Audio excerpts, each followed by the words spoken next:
জানেন ম্যাডাম, কিস্তির কথা শুনলে আমার বুকের না ধরফরানি বাইরে যায়। Oh my মনে God. হয় এই এখনই মনে হয় হার্ট অ্যাটাক হবে। মানুষ যে ম্যাডাম কি করে এই কিস্তির টেকা নিয়ে চলে আমার মাথায় আসে না, আমি বুঝি না বাবা। ওহ, আমার একেবারে এমনি বুকের যে ধরফরানি উঠে যায়।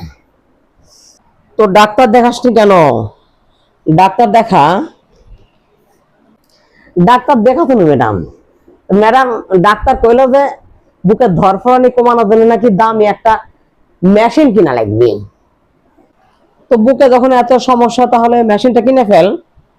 মেশিন কিনিসনি কেন? ওই মেশিনও কিনতে গেছিল ম্যাডাম, দোকানদার কইলো যে মেশিনটা নাকি কিস্তিত কিনা লাগবে। আরে কিস্তির কথা শুনে তো মনে করেন যে আমি ওই জায়গাতে ফিট খায় গেছি। মেশিন আর কি কিনবো।